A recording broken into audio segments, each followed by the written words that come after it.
আমি বাংলা বলতে পারি না কিন্তু বুঝতে পারি, इसलिए मैं आप तमाम लोगों से हिंदी में बात करने की इजाजत चाहता हूं। शुक्रिया, शुक्रिया बहुत बहुत। दोस्तों, आप सब लोग कम्युनिस्ट पार्टी ऑफ इंडिया के इस रैली में कोलकाता की धरती पर बंगाल के कोने कोने से जमा हुए हैं। बंगाल की इस क्रांतिकारी धरती को आप तमाम लोगों को मैं क्रांतिकारी इस्तकबाल करता हूं। आपको जय भीम और लाल सलाम पेश करना चाहता हूं।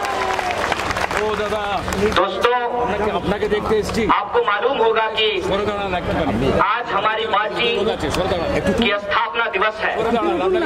इस स्थापना दिवस के मौके पे मैं आपको मुबारकबाद देना चाहता हूँ और आपसे यह बात साझा करना चाहता हूँ। बिहार के बेगूसराय में और बेगूसराय का और बिहार का वो हिस्सा जो हमारा घर है, उसका बंगाल और बांग्ला से गहरा संबंध है। हमारे इलाके को मिथिला का क्षेत्र माना जाता है और जो मैथिली भाषा है वो बांग्ला भाषा से मिलती जुलती है। उसी बेगूसराय में एक महान जननेता पैदा हुए जिनका नाम कॉमरेड चंद्रशेखर है। आज कॉमरेड चंद्रशेखर की भी जयंती है। कॉमरेड चंद्रशेखर की जयंती पर भी मैं आपको मुबारकबाद देना चाहता हूँ। एक चीज और मैं आपसे साझा करना चाहता हूँ। जेल से छूटकर आने के बाद जब हमारा बंगाल आना हुआ, हालांकि उससे पहले भी हम बंगाल आए थे, जब मैं जेएनयू का प्रेसिडेंट हुआ था तो वहां पर एक आंदोलन की शुरुआत हुई थी जिस आंदोलन का नाम है ऑक्यूपाई यूजीसी मूवमेंट। उस मूवमेंट के दौरान बंगाल के अलग अलग इलाकों में जाकर विद्यार्थियों के बीच में काम करने की जिम्मेवारी मुझे मिली थी और उस दौरान कोलकाता के अलग अलग हिस्सों में जाकर के हमने अपनी बात रखी थी। उसी वक्त हमारी मुलाकात बंगाल के स्टेट सेक्रेटरी कॉमरेड प्रबोध पांडा से हुई और आज इस मंच पे हम कॉमरेड प्रबोध पांडा को मिस कर रहे हैं और उनकी जो आकस्मिक मौत हुई है उनको मैं श्रद्धांजलि अर्पित करता हूं और आप लोगों से ये अपील करता हूं। उस वक्त कॉमरेड प्रबोध पांडा ने हमको एक बात कही थी। उन्होंने कहा था कि अगर बंगाल की धरती पर लेफ्ट फ्रंट फिर से मजबूत नहीं हुआ, अगर लाल झंडे को फिर से इस बंगाल के गरीब और मजदूरों ने अपने कंधे पे नहीं उठाया तो बंगाल को एक भयानक त्रासदी से गुजरना पड़ सकता है। और उन्होंने जो बात कही थी, आज वो बात कई मायनों में सही साबित हो रही है। आप सब लोग बंगाल के लोग हैं। आपके गली में, मोहल्लों में, गांव और शहरों में किस तरह का माहौल बनाया जा रहा है, इसके बारे में आप अच्छे से जानते हैं। मैं दिल्ली से आकर के यह बात आपको समझा नहीं सकता हूं, लेकिन मैं ये समझ सकता हूं कि हिंदुस्तान के भीतर भारत का विभाजन का जो दर्द है, उस दर्द को अगर किसी ने सबसे ज्यादा झेला है तो वो है बंगाल की धरती और पंजाब की धरती।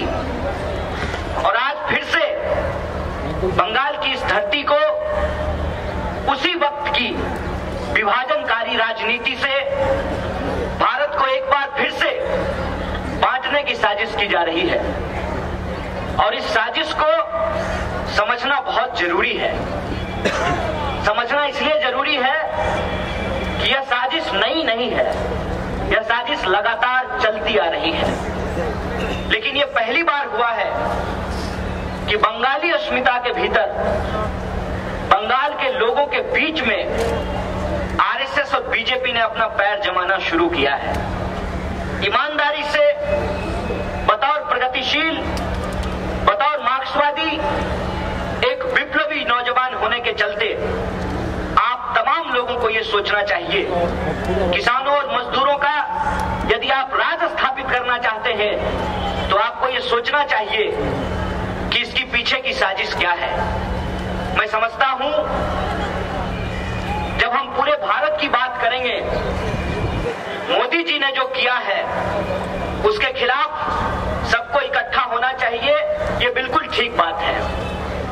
लोकतंत्र की जिस तरीके से आज हत्या की जा रही है, जिस तरीके से लोकतांत्रिक संस्थाओं को कमजोर किया जा रहा है, उसके खिलाफ लोगों को एकजुट होकर लड़ना चाहिए, ये बिल्कुल ठीक बात है।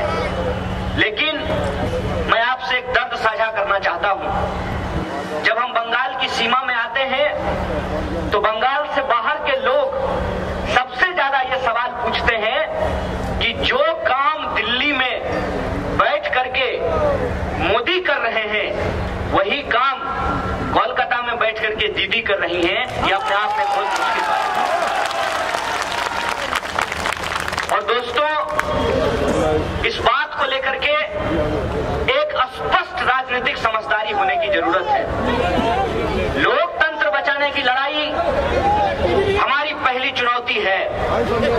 लोकतंत्र को बचाना हमारा पहला काम है और लोकतंत्र को जो भी खत्म करेगा, चाहे हमारी पार्टी का कोई नेता ही अगर तानाशाही कोशिश करेगा बनने की, तानाशाही स्थापित करने की कोशिश करेगा, तो इस लोकतंत्र की लड़ाई में हम मोदी से भी लड़ेंगे और दीदी से भी लड़ेंगे। ये सवाल हमारे सामने है। लेकिन दोस्तों, ये एक राजनीतिक लड़ाई का सवाल है, एक मोर्चेबंदी का सवाल है। मैं समझता हूं इससे ज्यादा जरूरी जो सवाल है उस पे बंगाल की जनता को सोचना और समझना बहुत जरूरी है। वो ये है कि बंगाल के भीतर जो जनसंख्या का अनुपात है, अंग्रेजी में कहते हैं जो डेमोग्राफी है बंगाल का, वो बंगाल का वरदान भी है और बंगाल का अभिशाप भी बन सकता है। बंगाल का वरदान इस रूप में है कि पूरे हिंदुस्तान के भीतर अगर बेहतरीन बिरयानी की बात की जाएगी तो कोलकाता बिरयानी का भी नाम आता है। हमारा जो खान पान है, हमारी जो संस्कृति है, उसमें अलग अलग धर्मों का मिक्सचर है, उसका मिश्रण है। और जब हम बंगाल की बात करते हैं तो अपने आप में ये एक मल्टी कल्चरल स्टेट है।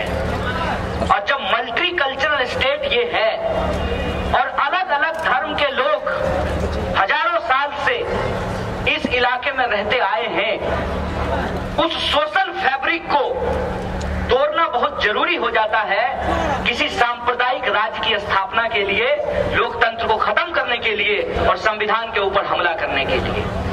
यही वजह है कि जो बंगाल का इतिहास है, जो बांग्ला भाषा का इतिहास है, उस इतिहास को आज तोड़कर मरोड़कर प्रस्तुत करने की कोशिश की जा रही है। भारत और पाकिस्तान का विभाजन धर्म के आधार पर हुआ था, मैं आपको याद दिलाना चाहता हूं। लेकिन बांग्लादेश का और पाकिस्तान का विभाजन धर्म के आधार पर नहीं, भाषा के आधार पर हुआ था। इसको बंगाली संस्कृति कहते हैं, इसको बांग्ला का प्रभाव कहते हैं। अगर ये हमारी पहचान है कि हम हिंदू मुसलमान नहीं हैं, हम बंगाली हैं, आमी बांग्ला भाषी, ये अगर हमारा पहचान है तो आज हिंदू मुसलमान क्यों किया जा रहा है? क्यों दीदी ये साबित करने की कोशिश कर रही हैं कि हम मुसलमानों के सबसे बड़े हमदर्द हैं?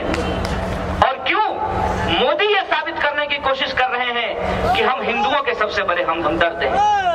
एक बात मैं आपको बताना चाहता हूं, किसी भी सूरत में मोदी को हराना जरूरी है, इसमें कोई दो राय नहीं है। लेकिन एक बात और हमको समझना चाहिए, यह विभाजन की बात, विभाजन का इतिहास, इस बात को बंगाल कभी भूल नहीं सकता है, अपने इतिहास से कभी भी इस पंक्ति को मिटा नहीं सकता है। इसीलिए आने वाली पीढ़ी को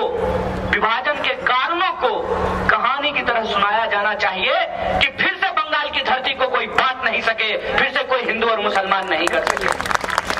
और विभाजन का इतिहास हमको क्या सिखाता है?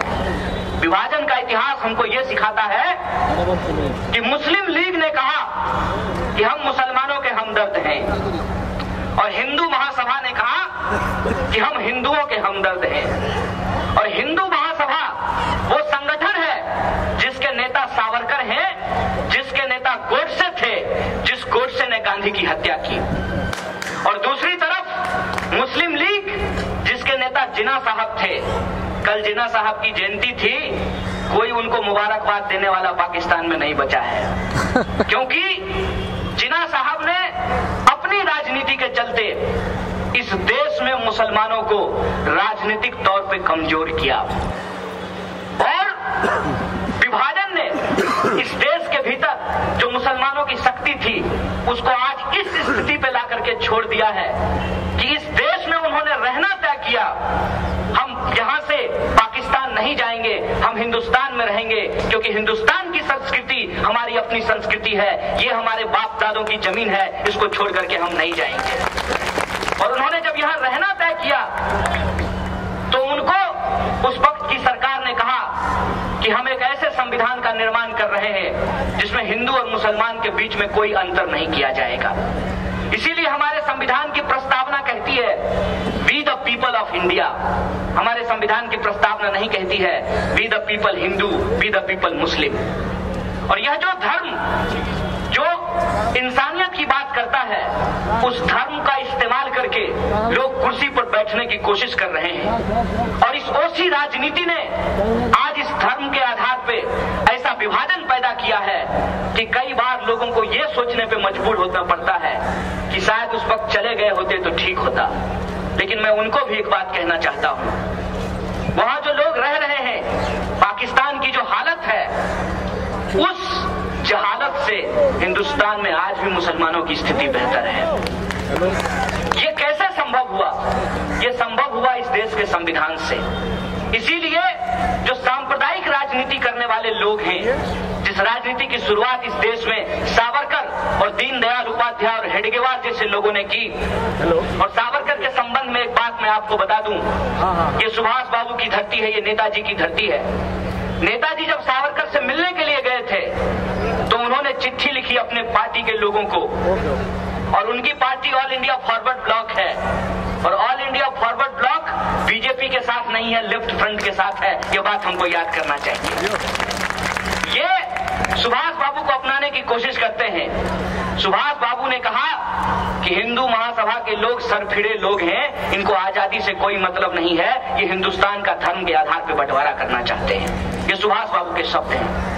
लेकिन ये सुभाष चंद्र बोस का भी इस्तेमाल करते हैं, नेताजी का भी इस्तेमाल करते हैं। इस देश के भीतर जो नेशन बिल्डिंग का काम हुआ है, नेहरू को बदनाम करने के लिए, नेशन बिल्डिंग के उस प्रोसेस को बदनाम करने के लिए, सांप्रदायिकता की इस राजनीति ने उस वक्त कैसा माहौल देश के भीतर खड़ा किया था। एक तरफ मुस्लिम लीग, उसके नेता जिन्ना जो कभी मस्जिद नहीं जाते थे, वो मुसलमानों के हितैषी बनने के लिए तैयार थे। दूसरी तरफ सावरकर और उनके जैसे लोग थे जिनको हिंदू धर्म और हिंदू धर्म की संस्कृति से कोई लेना देना नहीं था, वो हिंदू राष्ट्र बनाने पे तुले हुए थे। और मजेदार बात यह है कि इन दोनों ने मिलकर के जो आज पाकिस्तान का हिस्सा है, उस वक्त भारत का हिस्सा था, वहां पे मिलकर के सरकार बनाई थी। ये इनका इतिहास रहा है। इसीलिए दोस्तों, राजनीति में अगर कोई अपने आप को मुसलमान का हितैषी बता रहा हो और कोई अपने आप को हिंदू का हितैषी बता रहा हो, ये दोनों खतरनाक है, क्योंकि हिंदुस्तान में न हिंदू खतरे में है न मुसलमान खतरे में। हिंदुस्तान के भीतर इंसानियत और संविधान खतरे में, यह बात हमको समझना चाहिए। और हिंदुस्तान में इंसानियत और संविधान को यदि हम बचाना चाहते हैं तो हमको धर्म के आधार पर राजनीति नहीं चाहिए, हमको किसी तरीके का धार्मिक उन्माद नहीं चाहिए। इस देश के जो नौजवान हैं वो नौकरी करना चाहते हैं। बंगाल के नौजवान चाहते हैं कि फिर से यहाँ कोई अमर्त्य सेन बने, फिर से यहाँ पे कोई सीवी रमन की तरह नोबेल लॉरिएट बने। ये बंगाल की जनता चाहती है। बंगाल की जनता चाहती है कि विकास हो, लेकिन हमारी कलकत्ता की पुरानी गलियां जो हजारों साल का इतिहास अपने आप में समेटे हुए है, उसको उखाड़ करके फेंका ना जाए, वो अभी रहे, ताकि उससे को देख करके हम अपने इतिहास को याद कर सके।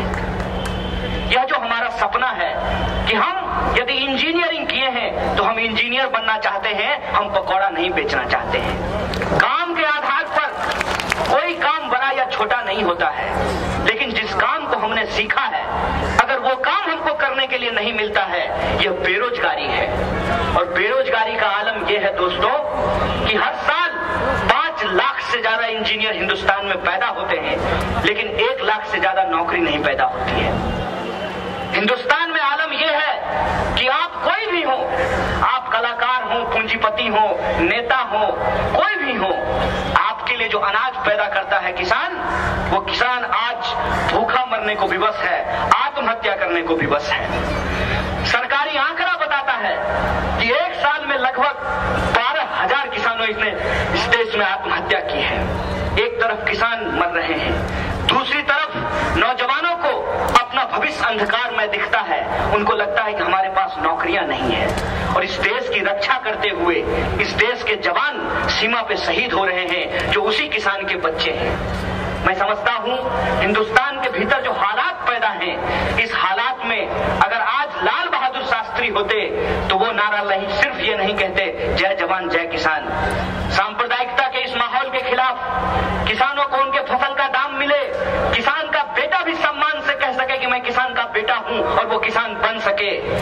और इस देश के भीतर जो नौजवान हैं, दुनिया का सबसे जो युवा देश है हिंदुस्तान, उस हिंदुस्तान में आज अगर लाल बहादुर शास्त्री होते तो ये नारा लगाते जय जवान जय किसान जय संविधान। ये नारे का वक्त है। ऐसे माहौल में मैं बंगाल की जनता से ये उम्मीद लगाए बैठा हूं कि जिस सांप्रदायिकता का जहर आज बंगाल के समाज में घोलने की कोशिश की जा रही है, उस सांप्रदायिकता के जहर को आप नष्ट नाबूद करेंगे और पूरी दुनिया को बताएंगे कि हम बांग्लावासी हैं, हम बांग्लावासी हैं। हमारी संस्कृति आपस में मिलकर के रहने की संस्कृति है, हम धर्म के आधार पर झगड़ा नहीं करेंगे। मैं उम्मीद करता हूं कि इनकी साजिश जो रथ यात्रा के नाम पे चल रही है, उस साजिश को आप समझेंगे। मुझे रथ से कोई दिक्कत नहीं है, कोई अगर रथ निकाले तो मुझे इस पे कोई आपत्ति नहीं है, लेकिन रथ क्यों निकाला जा रहा है, इस बात को समझने की जरूरत है।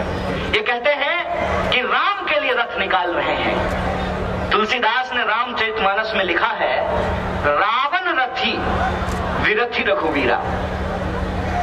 रावण रथ पर है और भगवान श्री राम, प्रभु श्री राम पैदल चल रहे हैं। तो ये राम के लिए रथ यात्रा निकाल रहे हैं। इस भ्रम में मत रहिए।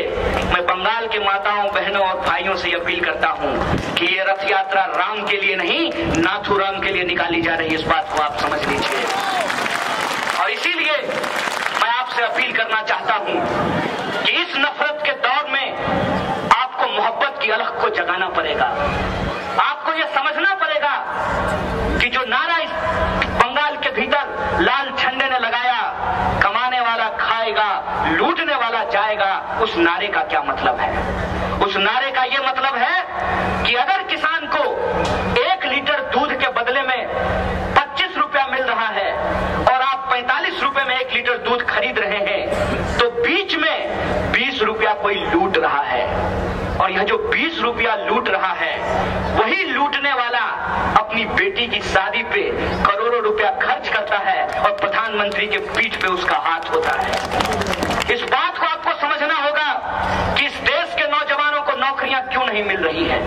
इस बात को आपको समझना पड़ेगा कि एक तरफ सरकार नारा लगाती है बेटी बचाओ बेटी पढ़ाओ, और दूसरी तरफ उत्तर प्रदेश में आए दिन बलात्कार की घटना हो रही है। एक घटना भी उसकी चर्चा समाप्त भी नहीं हुई थी कि दूसरी घटना उत्तर प्रदेश के भीतर घटती है। और सबसे आश्चर्यजनक बात यह है कि गाय के नाम पर ऑन ड्यूटी एक पुलिस ऑफिसर की हत्या कर दी जाती है। और वहां के जो मुख्यमंत्री हैं, मुख्यमंत्री साहब पुलिस ऑफिसर के प्रति अपनी कोई चिंता प्रकट नहीं करते हैं। वो कहते हैं कि सबसे पहले इस बात की जांच होनी चाहिए कि गौ कसी हुई थी कि नहीं हुई थी, गौ कसी हुई थी कि नहीं हुई थी। लेकिन संविधान की हत्या जरूर हुई, और संविधान की रक्षा करते हुए एक इंसान को, एक बच्चे के बाप को को मार दिया गया, यह इस देश ने देखा है, इस समाज ने देखा है। इस पे हमको ध्यान से सोचना चाहिए कि हमको कहां पहुंचाया जा रहा है, हमको कहां लेकर जाया जा रहा है। मैं समझता हूं कि सरकार हमारे साथ एक खेल खेल रही है। आप लोग फिल्म बहुत देखते हैं, बांग्ला फिल्म देखते हैं, हिंदी फिल्म भी देखते होंगे। अमिताभ बच्चन का एक फिल्म है जिसमें याराना, जिसमें अमिताभ बच्चन को उसकी बर्तनी ठीक करने के लिए एक ट्विटर को रखा जाता है, और जो बर्तनी ठीक करने वाला है अमिताभ बच्चन उसी को कच्चा पापड़ पक्का पापड़ बोलने में उलझा देता है। जिस सरकार को आपने चौकीदार के रूप में बैठाया दिल्ली में कि ये हमारी समस्याओं से हमको निजात दिलाएगा, ये इस देश को ठीक करेगा, वो इस देश को ठीक करने के बजाय आपको हिंदू मुसलमान में उलझा दिया है, आपको नाम बदलने में उलझा दिया है, और आपको आज से 70 साल पीछे लेकर के चला गया है। कई मामलों में तो आपको 500 साल पीछे लेकर के चला गया है। मैं ये नहीं कहता हूं कि कोई राजा अत्याचार इस देश के ऊपर नहीं किया। जो भी राजा रहा, चाहे हिंदू राजा रहा हो या मुसलमान राजा रहा हो, इस देश की प्रजा के ऊपर उसने अत्याचार किया, लेकिन वो राजा था, अपने राजपाट के लिए वो ऐसा कर रहा था। हिंदुस्तान की जनता ऐसी नहीं थी। और मैं हिंदुस्तान की जनता की जब बात कर रहा हूं तो बंगाल का नाम मैं बहुत इज्जत से लेता हूं, क्योंकि अगर भारत में पुनर्जागरण की शुरुआत कहीं से हुई तो वो बंगाल की धरती से हुई, हिंदुस्तान जानता है।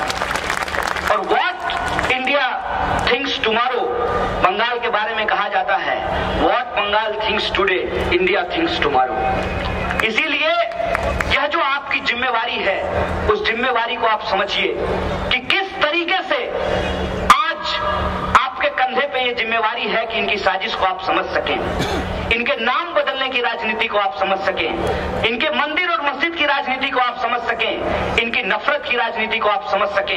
ये आप समझ सकें कि ममता बनर्जी के ऊपर ये सवाल उठाते हैं कि मुहर्रम का परमिशन आप देती हैं और आप जो है दुर्गा जी का मूर्ति विसर्जन करने का परमिशन आप नहीं देती हैं। आप हमको सोच करके बताइए, चाहे मुहर्रम हो या ईद हो, दीपावली हो या दुर्गा हो, आपको सरकार की जरूरत है क्या? इसको मनाने के लिए आपके पास दिल होना चाहिए, उसके प्रति आपकी भावना, श्रद्धा और विश्वास होना चाहिए, और मेले में घूमते हुए आपके पॉकेट में पैसा होना चाहिए। अगर पर्स में पैसा नहीं होगा तो दुर्गा जी के पंडाल में जाकर के क्या खरीदेंगे, कहां से कपड़ा खरीद करके लाएंगे और क्या पहन करके आप पंडाल में जाएंगे? ये सवाल है।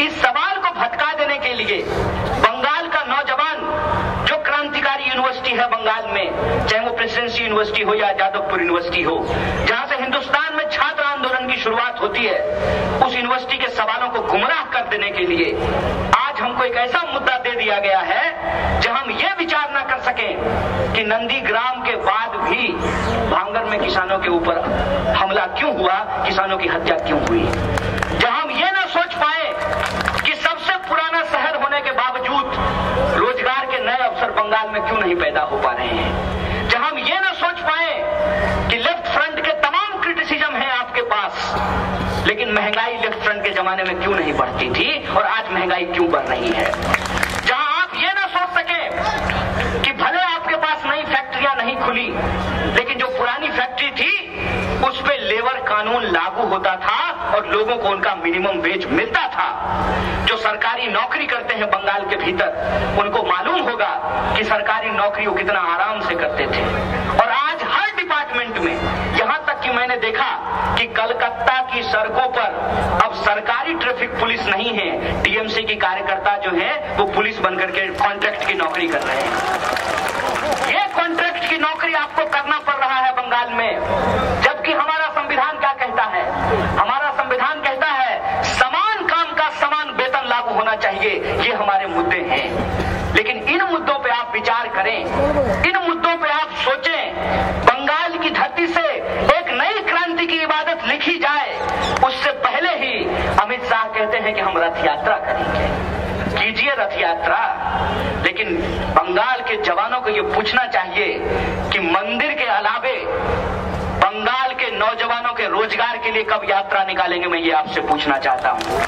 जो किसान आत्महत्या कर रहे हैं, उस आत्महत्या को रोकने के लिए कब आप यात्रा निकालना रहे हैं, मैं ये आपसे पूछना चाहता हूँ। इस देश में जो गरीबी है, उस गरीबी के उन्मूलन के लिए कब आप यात्रा निकालेंगे, ये मैं आपसे पूछना चाहता हूँ।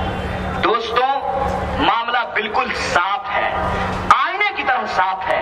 अगर आप आंख खोल करके देखेंगे तो आपको दिखेगा, और अगर आप देखने के लिए तैयार हैं तो यह बात आपको समझ में आएगी कि इस देश में सरकार जनता के लिए नहीं, अंबानी और अदानी के लिए बनाई गई है। आपको यह बात समझ में आएगी कि किसानों का कर्जा माफ करने के लिए ये कहते हैं कि हमारे पास पैसा नहीं है, और इस देश के पूंजीपतियों का 3,16,500 करोड़ रुपया कर्जा माफ कर देते हैं। किसानों को ऋण देने के लिए इनके पास पैसा नहीं है, लेकिन नीरव मोदी को 35,000 करोड़ रुपया देकर के देश से भगा देने के लिए इनके पास पैसा है। यह साफ साफ दिखता है, और इस बात को देखने के लिए कोई जरूरी नहीं है कि आपके पास कम्युनिस्ट पार्टी का मेंबरशिप हो। अगर आप ईमानदार हैं, अगर आपके भीतर ईमानदारी है, और आपको लगता है कि आप इंसान हैं और आप जानवरों से अलग हैं क्योंकि आप सोच सकते हैं, तब आपको यह बात नजर आने लगेगी। और जब यह बात नजर आने लगेगी तब एक बात समझ लीजिएगा कि टैगोर साहब ने बहुत बेहतरीन चीजें लिखी है। उन्होंने लिखा है, एकला चलोड़े। अगर आप अकेले भी चलना शुरू करेंगे तो आप चलते जाएंगे, कारवा बनता जाएगा। और बंगाल ने जिस तरीके से अंग्रेजों को हराया था, बंगाल एक बार फिर से अंग्रेजों के चापलूसों और जासूसों को भी हराएगा। यह मैं बंगाल की धरती से उम्मीद करता हूँ, और मैं उम्मीद करता हूँ कि आपका जो इंटेलेक्ट है, उस इंटेलेक्ट से आप इस बात को समझेंगे, और जो सांप्रदायिकता का प्रयोग है उसे बंगाल की धरती पे आप विफल करेंगे। सांप्रदायिकता चाहे इस तरफ का हो या सांप्रदायिकता चाहे उस तरफ का हो, सांप्रदायिकता दोनों ही मामले में खतरनाक होता है। और ये हिंदुस्तान के इतिहास ने देखा है। हिंदुस्तान के इतिहास ने दोनों तरह की सांप्रदायिकता को देखा है। इसीलिए गलती से भी इस दो धारी तलवार पे हमको चलने की जरूरत नहीं है। गलती से भी हमको इस साजिश का शिकार होने की जरूरत नहीं है, और हमको इनके तमाम तरीके का जो पॉलिटिक्स है उसको एक्सपोज करना पड़ेगा। सबसे मजेदार बात यह है कि ये आजकल घूम घूम करके कहते हैं बंगाल के कोने कोने में कि हमने देश का विकास कर दिया है, इसीलिए हमको एक बार बंगाल का भी विकास करने का मौका दीजिए। तो इनसे कहिएगा कि तुम्हारा मॉडल जो है भोगी आदित्यनाथ, वो मॉडल हमको बंगाल में नहीं चाहिए। कितना मजेदार आदमी है वो, देखिए। कहता है कि हम राम भक्त हैं, जबकि मैं फिलॉसफी की बात कर रहा हूं। बंगाल के लोग बड़े फिलॉसफिकल होते हैं। वो जिस मठ के महंत हैं, उस मठ को नाथ संप्रदाय का मठ कहा जाता है। और नाथ संप्रदाय जो होता है, अरे आपने तो हिंदू धर्म की तमाम तरीके के आंदोलनों को देखा है। बंगाल उसका इतिहास जानता है, देवी संप्रदाय के इतिहास को जानता है, शैव संप्रदाय के इतिहास को जानता है, भक्ति संप्रदाय के अलग अलग मूवमेंट के बारे में बंगाल जानता है। पुनर्जागरण के आंदोलन से बंगाल का एक गहरा नाता रहा है। नाथ संप्रदाय का जो वो मठ है गोरखनाथ का, वो सगुण भक्ति में विश्वास नहीं करता है, वो निर्गुण भक्ति में विश्वास करता है। और निर्गुण भक्ति क्या होती है? निर्गुण भक्ति ये होती है कि ब्रह्म का कोई रूप नहीं होगा, उसको निर्गुण भक्ति कहते हैं। हिंदुस्तान के भीतर सगुण भक्ति और निर्गुण भक्ति दोनों होता है। साकार ब्रह्म भी होते हैं और निराकार ब्रह्म भी होते हैं। तो वो निराकार ब्रह्म में भरोसा करने वाला मठ है, और वो ऐसा मठ है जिसका महंत कोई ब्राह्मण नहीं होता है, कोई गैर ब्राह्मण होता है। इसीलिए योगी आदित्यनाथ जाति से राजपूत हैं, लेकिन वो मठ के महंत हैं। ये उस नाथ संप्रदाय का इतिहास है। लेकिन उस मठ का महंत अयोध्या में हर साल दिया जला करके राम मंदिर बनाने का संकल्प क्यों लेता है? क्योंकि राम की जो वो पूजा है, जिस राम को वो बनाना चाहते हैं, वो सगुण भक्ति है। और आप बंगाली लिटरेचर में पढ़े होंगे कि रहीम के राम अलग हैं, कबीर के राम अलग हैं, तुलसी के राम अलग हैं। जब इतने तरह के राम आपने देखे हैं तो आपको समझना चाहिए कि आरएसएस के राजनीति के राम भी अलग हैं। और आरएसएस के राजनीति के जो राम हैं, उनका आपके मन में बसने वाले राम कहते हैं कि वो सौतेली मां के कहने पे सौतेले भाई के लिए पिता का वचन रखते हुए वो 14 वर्ष के वनवास पे चले जाते हैं। योगी आदित्यनाथ का नाम अजय सिंह बिष्ट है। बताइए, जो अपना ही नाम बदल लिया वो शहर का नाम नहीं बदलेगा। और वो रहने वाले हैं उत्तराखंड के। तो उत्तराखंड तो आप लोग कभी कभी गए होंगे नैनीताल वगैरह घूमने के लिए। वैसे भी बंगाल के लोगों को पर्यटन बहुत पसंद है। पहाड़ के अलग अलग इलाकों में, अलग अलग समुद्री इलाकों में बंगाल के लोग घूमने के लिए जाते हैं। मेरी कई बार मुलाकात हुई है बंगाली फैमिली से, और पूरा एकदम झुंड बना करके जाते हैं। नैनीताल जब आप जाते हैं तो आप देखते होंगे कि वहाँ जंगल बहुत है।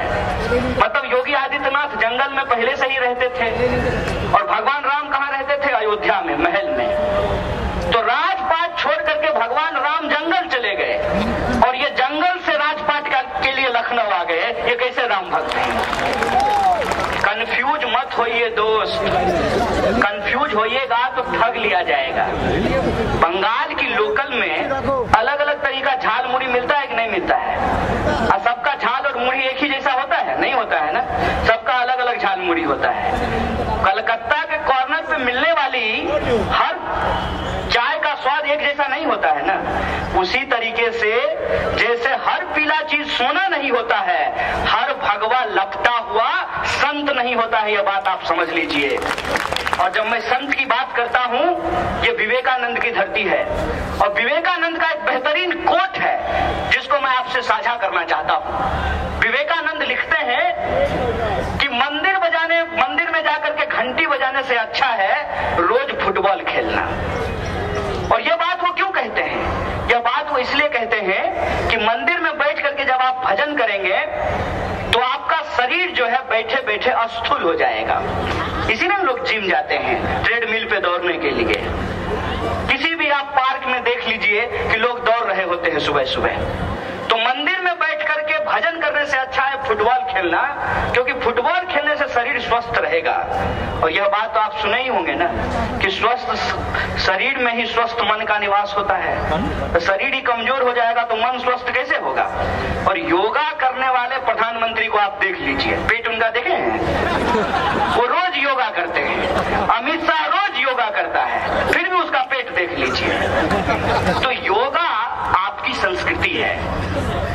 विवेकानंद ने जो आपको बताया है उस पर, उसके राह पे चलना आपकी जरूरत है। और उसी विवेकानंद जी ने एक बात और कही है कि अगर हिंदुइज्म हिंदुस्तान का मस्तिष्क है तो इस्लाम हिंदुस्तान का सीना है, कलेजा है। ये विवेकानंद के कोट है। और उन विवेकानंद का इस्तेमाल करके, उनका भगवा रंग का इस्तेमाल करके ये इस देश में राम के नाम पे नाथूराम का राज स्थापित करना चाहते हैं। ये साजिश आपको समझना पड़ेगा। और अगर ये साजिश आप समझने के लिए तैयार हैं तो एक दिन भाषण सुन लेने से तो कुछ नहीं होगा। ये आसाराम बापू का भजन का कार्यक्रम थोड़ी है कि 500-500 रुपए में टिकट कटा करके आए हैं शांति खोजने के लिए। लोग जाते हैं ना 500 रुपए में शांति खोजने के लिए अलग अलग बाबाओं के पास, और बाबा जी आजकल जेल में हैं बलात्कार के जुर्म में।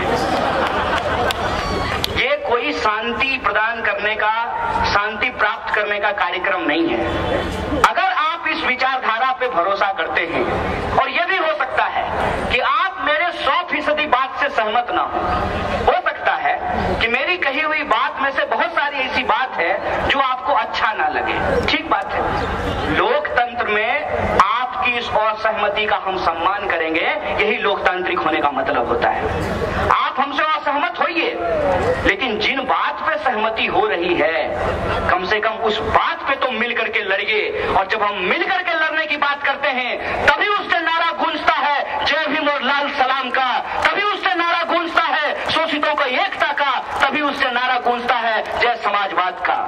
और समाजवाद का रास्ता किसी एक पार्टी के नेता को प्रधानमंत्री बनाने का रास्ता नहीं है। समाजवाद का रास्ता एक पार्टी को हटा करके फिर से दूसरी पार्टी को सत्ता में बिठाने का रास्ता नहीं है। समाजवाद का रास्ता वही है जो रास्ता बंगाल ने बहुत पहले दशकों इख्तियार किया था, लैंड टू द डीलर्स, कमाने वाला खाएगा, लूटने वाला जाएगा। इसी नारे के साथ हम अपनी लड़ाई को आगे बढ़ाएंगे। सांप्रदायिकता की गाड़ी का, चाहे वो रथ ही क्यों ना हो, उसके टायर को पंक्चर करेंगे और उस नफरत को हरा करके प्रेम का राज स्थापित करेंगे। और जो कमाने वाले लोग हैं, उन कमाने वाले लोगों के हक और अधिकार के लिए, किसानों और मजदूरों के लिए हम अपनी आवाज को बुलंद करेंगे कि हमको शिक्षा चाहिए और हमको काम चाहिए। हमको किसानों को उनके फसल का दाम चाहिए, मजदूरों के लिए न्यूनतम मजदूरी चाहिए। हिंदू हो या मुसलमान हो, महिला हो या पुरुष हो, बंगाली हो या बिहारी हो, हमको बराबर का आत्मसम्मान चाहिए। ये हमारा कॉमन मिनिमम प्रोग्राम है।